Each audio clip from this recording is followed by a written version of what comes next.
Hi friends, welcome to my YouTube channel.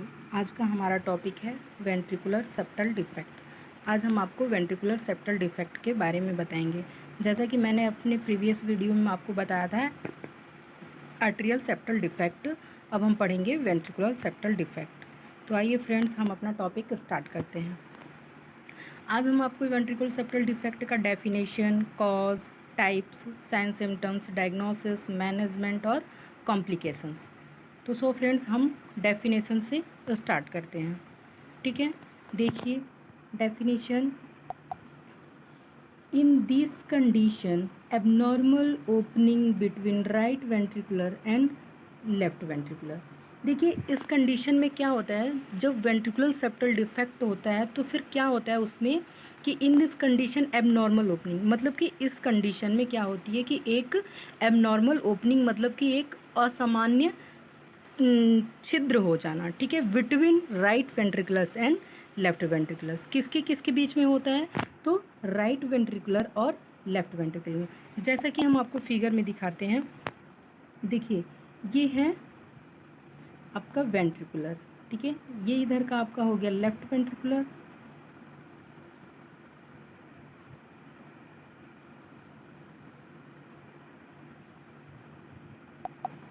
ये है आपका लेफ्ट वेंट्रिकुलर। ठीक है, और ये है आपका राइट वेंट्रिकुलर।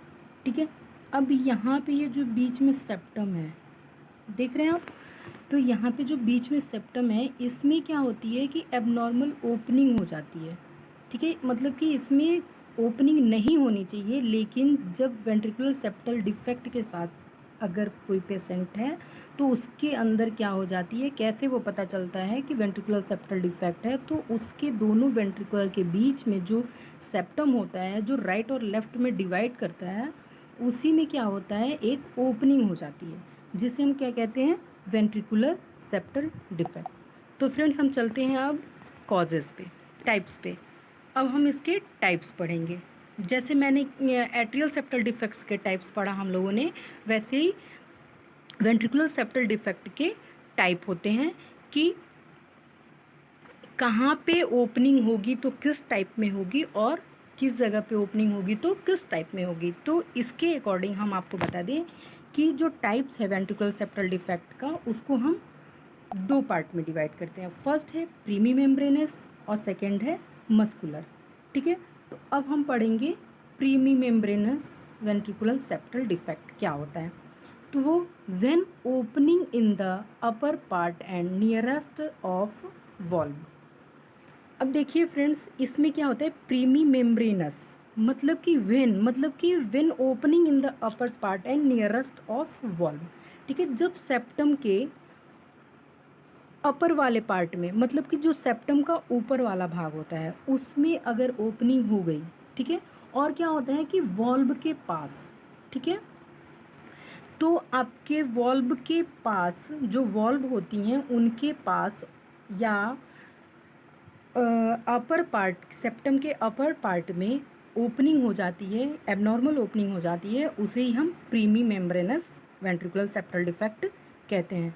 ठीक है फ्रेंड्स, अब नेक्स्ट है आपका मस्कुलर वेंट्रिकुलर सेप्टल डिफेक्ट। इसमें क्या होता है कि when opening in the lower part of septum.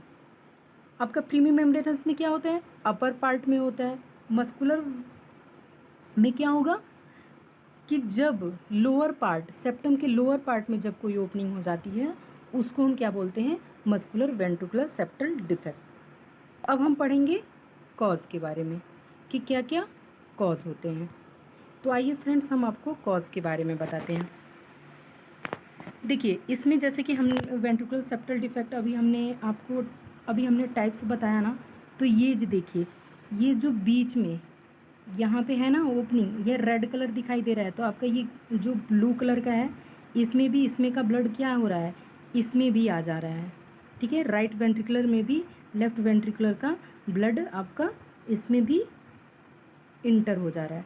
ठीक है, तो ये सेप्टम, ये जो बीच में सेप्टम हमारा है, ठीक है, तो इस सेप्टम के अगर ऊपर वाले भाग में ओपनिंग होती है, ठीक है, तो वो आपका क्या होता है, प्री मेम्ब्रेनस, और इसके जब नीचे वाले भाग में होगी तो क्या होगी, मस्कुलर होगी।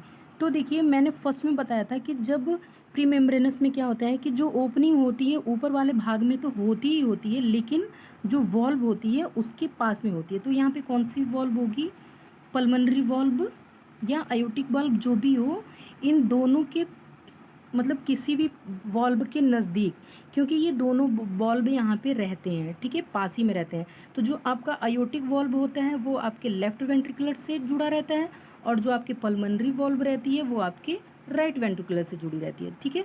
तो इन दोनों के वॉल्व के पास का ये जो सेप्टम वाला भाग होगा, ठीक है, यहाँ पे अगर ओपनिंग हो जाती है तो फिर आपका वही आप प्रीमी मेम्ब्रेनस वेंट्रिकुलर सेप्टल डिफेक्ट होता है, ठीक है फ्रेंड्स। अब हम चलते हैं कॉजेज़ पे कि क्या क्या कॉजेज़ होते हैं। तो सेम कॉजेज़ जो आपके आर्ट्रियल सेप्टल डिफेक्ट में कॉज होते हैं वही इसमें भी। एम्ब्रियोजेनिक डेवलपमेंट, एम्ब्रियोजेनिक डेवलपमेंट में हमने बताया कि जब एम्ब्रियो डेवलप कर रहा होता है उस दौरान क्या होता है कि जो हार्ट होता है, जो हार्ट का सेप्टम होता है वो प्रॉपर वे में डेवलपमेंट नहीं हो पाता है, या उसका विकास प्रॉपर रूप से नहीं हो पाता है, वो एम्ब्रियोजेनिक, तो उसके कारण भी क्या होता है कि वेंट्रिकुलर सेप्टल डिफेक्ट हो जाता है। फिर एक क्रोमोजोमल डिफेक्ट, तो क्रोमोजोमल डिफेक्ट कोई भी क्रोमोजोम्स या कह सकते हैं हम, जैसे हिंदी में हम उसको बोलते हैं गुणसूत्रीय विकार, जो भी क्रोमोजोम्स होते हैं, जो भी गुणसूत्र होते हैं, ठीक है, उनके विकार के कारण अगर कोई डिजीज़ है, जैसे कि मैंने बताया था कि डाउन सिंड्रोम हुआ, टर्नर सिंड्रोम हुआ, इन सब के कारण भी क्या होता है कि वेंट्रिकुलर सेप्टल डिफेक्ट हो सकता है। नेक्स्ट है इन्वायरमेंटल फैक्टर, इन्वायरमेंटल फैक्टर के कारण भी मतलब कुछ ऐसे कारक होते हैं जो कि इन्वायरमेंट से रिलेटेड होते हैं, वो भी क्या करते हैं कि उसकी वजह से भी क्या होता है कि वेंट्रिकुलर सेप्टल डिफेक्ट हो सकता है, ठीक है। अब नेक्स्ट हम पढ़ेंगे साइन सिम्टम्स के बारे में। वैसे तो ये नॉर्मल, अगर माइनर डिफेक्ट अगर होगा, ज़्यादा कोई मतलब सीवियर या ज़्यादा मतलब मेजर अगर डिफेक्ट नहीं होता है, माइनर अगर डिफेक्ट होता है तो ये असिम्टोमेटिक रहता है, इसमें कोई किसी भी प्रकार के सिम्टम्स नहीं दिखाई देते हैं, ठीक है। लेकिन अगर मतलब ज़्यादा अगर मेजर कंडीशन हो गई है, ज़्यादा ओपनिंग हो गई, तो उसमें कुछ सिम्टम्स दिखाई देते हैं, ठीक है। तो क्या क्या सिम्टम्स दिखाई देते हैं, डिसएपनिया हो जाएगी, ठीक है। डिसएपनिया क्या होता है कि सांस लेने में तकलीफ़ होने लगेगी। फिर क्या होगा, टेकीकार्डिया होगा। टेकीकार्डिया में क्या होता है, हमारा हार्ट रेट जो होता है वो इंक्रीज़ हो जाएगा। स्वेटिंग होने लगेगी, पसीना आएगा उसको। फिर से टेकिपनिया हो जाएगा। टेकिपनिया में क्या होता है कि इंक्रीज रेस्पायरेशन रेट, जो रेस्पायरेशन रेट होती है वो इंक्रीज़ हो जाती है। फिर क्या होगा, फैटिग होगा, उसको थकावट महसूस होगी। स्लो फिजिकल ग्रोथ, ठीक है, जो फिजिकली ग्रोथ होगी वो स्लोली स्लोली होगी, ठीक है दी। फिर नेक्स्ट है फीडिंग डिफ़िकल्टी, उसको क्या होगी, फीडिंग डिफ़िकल्टी होगी, मतलब फीड करने में भी उसको प्रॉब्लम होगी। फिर मरमर साउंड, जो हर्ट से उसकी साउंड जो निकलेगी वो मरमर साउंड निकलेगी। फिर क्या होगा, रिस्क ऑफ इंडोकार्डाइटिस, इंडोकार्डाइटिस का भी रिस्क हो सकता है, ठीक है फ्रेंड्स। अब हम चलते हैं इसके डायग्नोसिस के बारे में कि किस तरीके से हम इसको डायग्नोस करेंगे। तो पहले तो हम हिस्ट्री कलेक्शन लेंगे, ठीक है, फिर हम फिजिकल एग्जामिनेशन करेंगे। फिजिकल एग्जामिनेशन के बाद हम क्या करते हैं, चेस्ट एक्सरे, ठीक है, चेस्ट एक्सरे करेंगे। फिर चेस्ट एक्सरे के बाद हम इकोकार्डियोग्राम, इकोकार्डियोग्राम के बाद हम क्या करते हैं, इलेक्ट्रोकार्डियोग्राम करेंगे। इलेक्ट्रोकार्डियोग्राम के बाद क्या करते हैं, कार्डियक कैथेटराइजेशन, ठीक है। तो हिस्ट्री कलेक्शन तो आपको पता ही है कि उसकी पूरी हिस्ट्री हम लेंगे, present history and past history. तो present medical history, present surgical history, past medical history and past surgical history. तो मेडिकल हिस्ट्री मतलब कि किसी भी प्रकार का उसको ट्रीटमेंट चला हो, ठीक है, तो मेडिकल हिस्ट्री होगी। सर्जिकल, किसी प्रकार की अगर कोई सर्जरी हुई हो प्रेजेंट टाइम में तो उसकी हिस्ट्री लेंगे। फिर पास्ट हिस्ट्री, अगर पहले कोई सर्जरी हुई हो तो पास्ट सर्जिकल हिस्ट्री होगी। अगर पहले कोई मतलब किसी भी चीज़ की मतलब कोई मेडिकल ट्रीटमेंट अगर चला हो तो फिर उसकी भी हम हिस्ट्री उससे लेंगे। तो ये आपका हिस्ट्री कलेक्शन।